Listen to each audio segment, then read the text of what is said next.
स्वराज्यात होणाऱ्या छत्रपती शिवाजी महाराजांच्या अपमानाविषयी काही शब्द न काढणारे मुख्यमंत्री देवेंद्र फडणवीस शेजारच्या कर्नाटकात काँग्रेस गव्हर्नमेंटनी शिवाजीनगर हे रेल्वे स्टेशनचं नाव बदललं त्याच्यानंतर त्यावरती महाराजांचा अपमान झालाय या स्वरात मीडियामध्ये बोलत आहेत. मित्रांनो, तुम्हाला काय वाटतंय? स्वराज्यात शिवाजी महाराजांच्या विषयी होणारे अपमान खपवून घेणारे हे मुख्यमंत्री भाजपच्या समर्थकांना काही बोलत नाहीत किंवा तात्पुरती कारवाई करून त्यांना सोडून देत आहेत. अशा वेळी त्यांनी कर्नाटकच्या काँग्रेस गव्हर्नमेंटबद्दल बोलणं योग्य आहे का? आपण या ठिकाणी काँग्रेस सरकारचा म्हणजे कर्नाटक काँग्रेस सरकारचा निषेधच करतोय.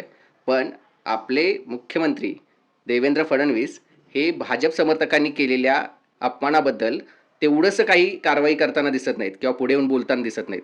पण एखाद्या दुसऱ्या पक्षातील लोकांनी काही केलं तर त्यावरती मात्र मीडियामध्ये येऊन मोठमोठ्या प्रमाणावरती मान अपमानाच्या भाषा करतायत. मित्रांनो, तुम्हाला काय वाटतंय? कमेंट करून कळवा. आमच्या चॅनलला सबस्क्राईब करा. नाव बदलणे हा छत्रपती शिवाजी महाराजांचा अपमान होतो, अशा पद्धतीनं महाराष्ट्राचे मुख्यमंत्री देवेंद्र फडणवीस यांनी या प्रस्तावाचा जोरदार निषेध केला आहे. काँग्रेस आधीच महाराष्ट्रात बचावात्मक स्थितीत आहे. अनेक स्थानिक स्वराज्य संस्था निवडणुका, महानगरपालिका निवडणुका पुढे येत आहेत. कर्नाटकातील काँग्रेस सरकारच्या या निर्णयामुळे भाजप सरकारला भावनिक मुद्दा मिळतो. ते प्रचारात याचा मोठ्या प्रमाणात वापर करू शकतात आणि त्याचबरोबर महाविकास आघाडीतील काँग्रेसवर दबाव वाढेल की त्यांनी स्पष्ट भूमिका घ्यावी, विरोध करावा की शांत राहावे. शांत राहिल्यास त्यांचे पारंपरिक मतदार, विशेषतः शिवप्रेमी व राष्ट्रवादी विचारसरणीचे मतदार काँग्रेसपासून दूर जाण्याची शक्यता वाढते. त्यामुळे काँग्रेसला ग्रामीण आणि शहरी भागात राजकीय नुकसान होऊ शकते आणि विरोधक यालाच काँग्रेस शिवाजी महाराजांच्या विरोधात आहेत आणि ते कोणतीही ॲक्शन घेत नाहीत असे बोलू शकतात.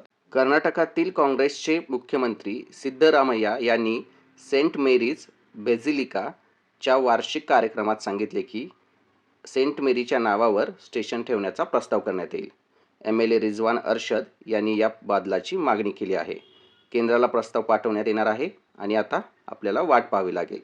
महाराष्ट्राचे मुख्यमंत्री देवेंद्र फडणवीस यांनी हा छत्रपती शिवाजी महाराजांचा अपमान आहे म्हणून त्याचा निषेध केला आहे.